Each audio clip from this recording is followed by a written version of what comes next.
Hello, my name is Jimmy, and this is the brand new, all new, fully redesigned 2022 Mercedes C300. The C-Class is not where it used to be. It's not the entry-level Mercedes anymore. You got the A as well as the CLA to really get you by. If you want an entry-level Mercedes, that's what you're going to be getting. The C-Class has moved up class. It's now a little bit more of that executive saloon. Some might call it a sports sedan, but it's a Mercedes after all. And at least here in the C300 class, the sport really doesn't exist.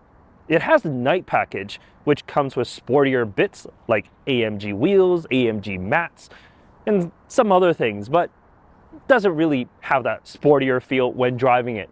But I'll tell you all about that later. Let's first start with the looks. On the front end, distinctively Mercedes, right? You got the Mercedes grille, headlamps, this is the overall front end.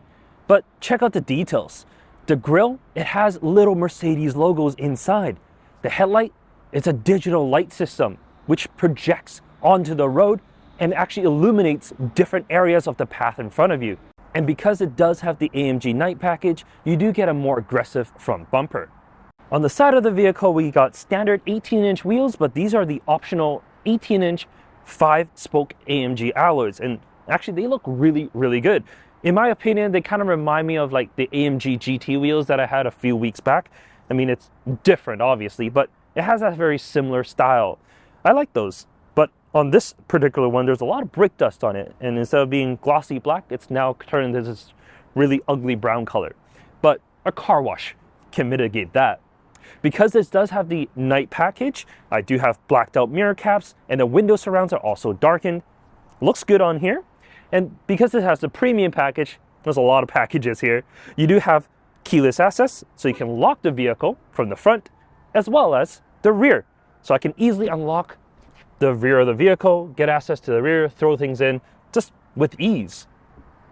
And then from there, the taillights are brand new.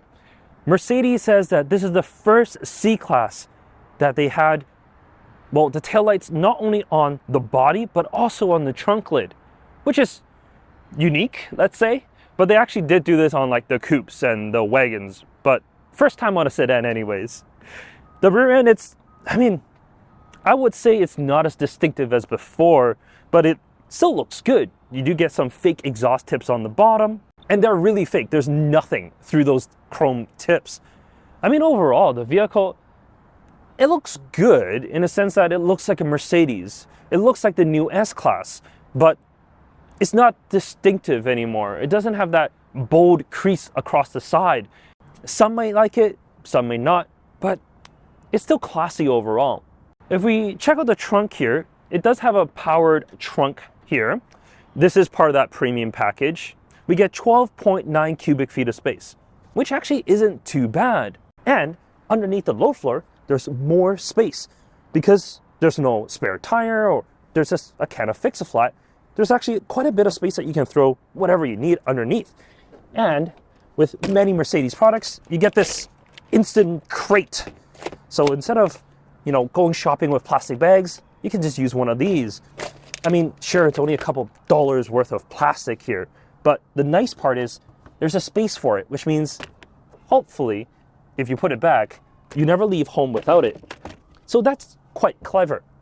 Also clever are these buttons here on the side. I can fold down the rear seats, well, only 60-40 using those buttons, but I can fold them down 40-20-40 if I go to the back. And that means that if you have like longer items like skis or whatever, you can fold the center itself down and still have 4-passenger in comfort. Something that German sedans does really, really well compared to other manufacturers. But let's head to those rear seats. All right, the back seats. I'm 5'11", and the front seat is adjusted to me at 5'11", and it's okay. Like my head is just right on the headliner here. So I would assume anyone that's above 6 foot tall, you're not gonna be the most comfortable. But you do have a skylight, which is kind of nice. And of course, the shade does go back. In terms of the seats, decently comfortable. I mean, I'm kind of canted towards the middle a little bit. It's not like super flat, just because of the bolster on the side. It might be because this is like basically brand new. The bolster just hasn't rested over time, but it just feels like I'm pushed towards the middle a little bit. The armrest, super nice unit, which kind of flops down, but it's nice. I don't have heated seats. I do have ventilation controls, but nothing other than that. I don't have like the usual like quad zone or tri-zone climate control in the rear, and for whatever reason I also don't have USB ports back here. It's just an empty slot. I know in other markets you get it, but in here it's just empty. I do have this little phone holder here, and if you press it again you get your cup holders, which is actually a really nice design. But if you don't know how to operate it, a lot of people they'll press it and they get this and all they want to do is pull it out, and then you end up with a broken cup holder. That's something that I have seen before, and my friends have asked about that. If you are going to be carrying children, just know that there are 2 sets of lower anchors within the vehicle, one on the driver's side and one on the passenger side, and there are 3 upper anchors behind the headrests. As for it fitting an infant seat, a collect link here on the driver's side, it fits very well with no real problems. The doors are nice and wide, so getting the seat in is nice and easy. As for a bulky rear-facing child seat, I am able to put that on the passenger side. I did have to move the front seat a little bit forward, but I'm, as I said, 5'11". Sitting in front, I'm okay. I wouldn't say I'm the most comfortable, but I'll survive. In any case, let's move up to the front seats. All right, the front seats. This is really where you want to be. It's a C300, it's not an S-Class. You're sitting in front, not in the back. But it's very comfortable here. The seats, they are heated, but you don't get ventilation. I didn't even see that as an option on the Mercedes builder. It might be available elsewhere. But the perforated leather that's on here, it's actually not too bad. I mean, here in Vancouver, this entire week has been kind of weird because it got as cold as like 8 degrees Celsius and as warm as like 30 something. So like the temperature range was quite wide. And because of that, I was able to test out the heated seats. And in 30-degree weather, the perforation that's on this leather did keep me relatively cool, I would say. The bolsters are nice and big on the side, so they really hug you in. And there's plenty of adjustments within the seat to make you really nice and comfortable. In front of me, this is the Sport steering wheel. If you have the regular version, it does look a little different than this. But this 2-tier design, it does look good. I think it looks great. But in terms of functionality, I just like the old one better. I haven't tested like the regular C300 steering wheel, the one that's like kind of, well, fatter across the sides comparing to this. But just the way that this is angled, it's just harder for me to use. And that's something to keep a note of. In front of me, I do have a very, very nice digital display. This is extra large and it's very, very customizable, as with many Mercedes. You have classic, sport, and an understated mode, which shows you a clock and the speed that you're currently going at, and it highlights around that area. It's kind of cool. The sport mode is like all red, shows you G-forces. I just don't think this is a type of vehicle for it, but you have that as an option if you like. And similarly, there's a bunch of options within the heads-up display as well. This heads-up display is absolutely cool. There's the minimal, which just shows you your speed, or you can have sport, which shows you your RPM. You can have standard, which shows you like the speed limit, your turn-by-turn navigation, your music information. It's a huge color display that shows up, and you can tell because the cutout right behind this cluster, it's massive. Generally, it's like something this big. This is like a tray of food. Like it's absolutely huge. But that's not the best display. The best display is really this here.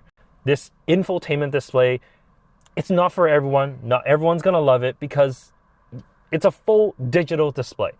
You don't have those physical buttons anymore. But what I can say is, well, the bottom half, because it still has your climate control on the bottom, it's still very easy to use.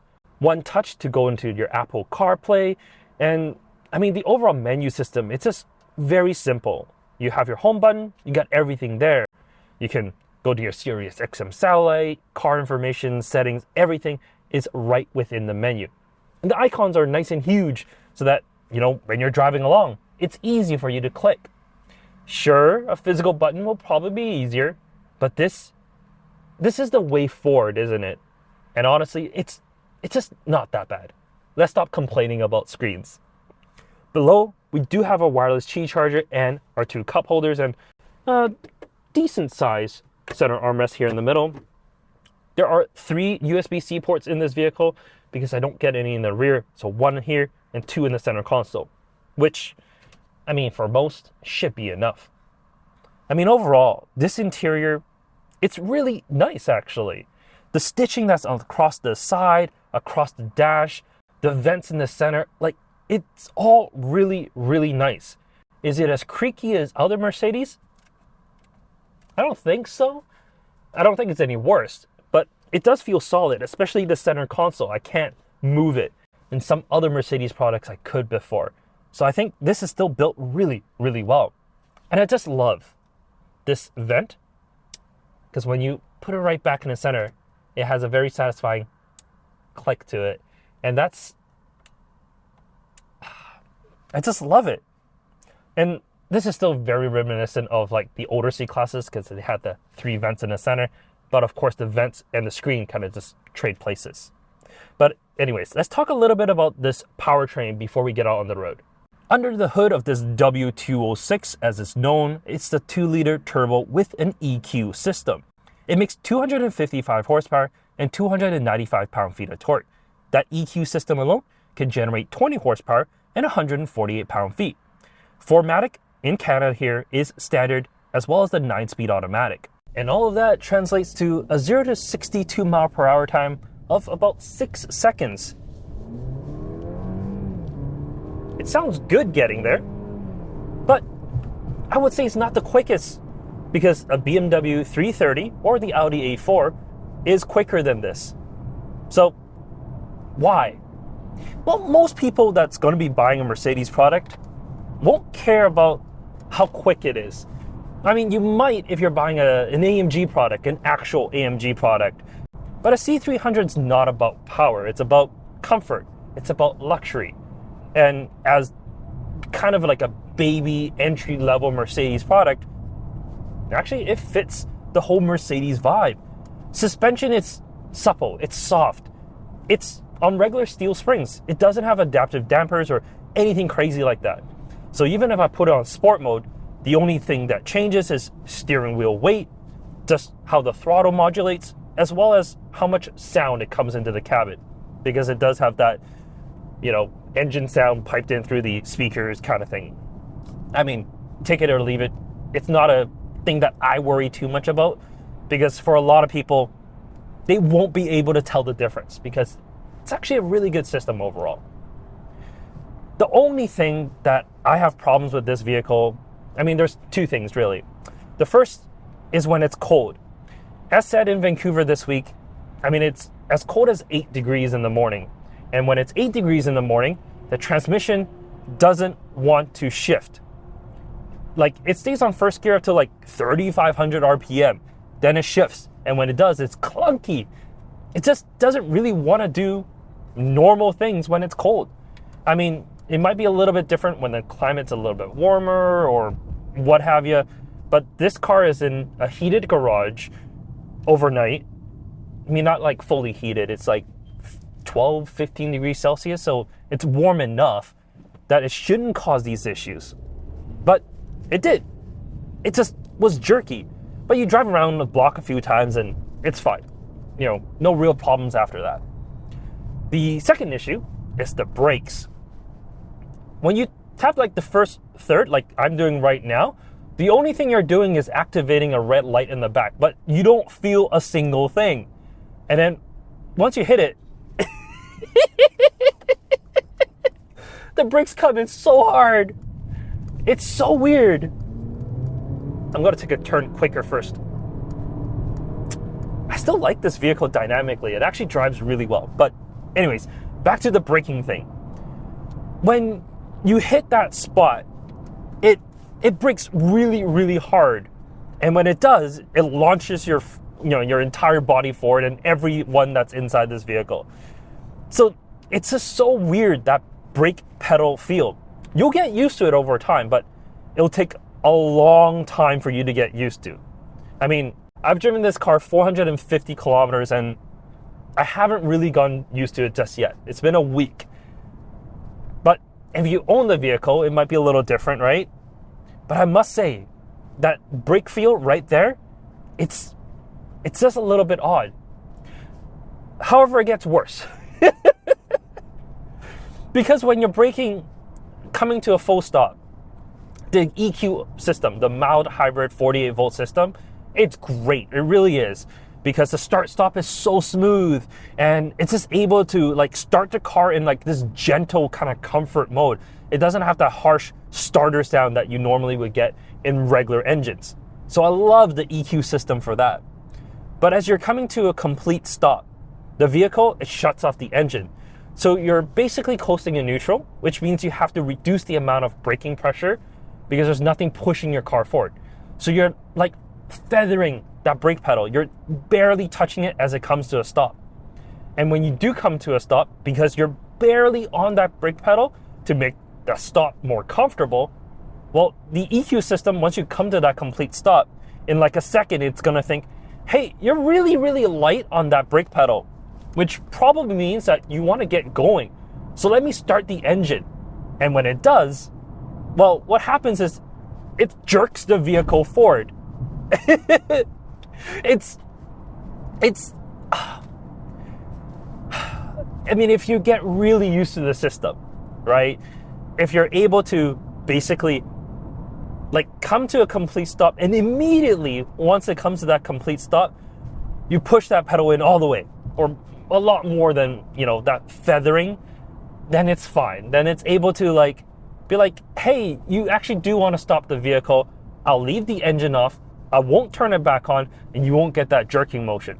But you have to know about it. Actually, it's coming to a stop now. Let me see if I can do it.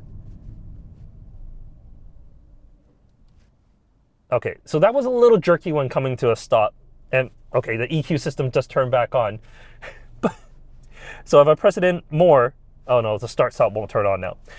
It's intermittent. So it's not every single time you're gonna do it. It's not gonna jerk like that every single time, but it's just so weird. And that's the worst part about this driving experience. But it's mitigatable with this little A button here. Like you press that and, well, start stop is off. You won't have to worry about that, but you do have to press that every single time. But you still get that weird brake pedal feel. Overall, this brand new C-Class, it lives up to that Mercedes standard.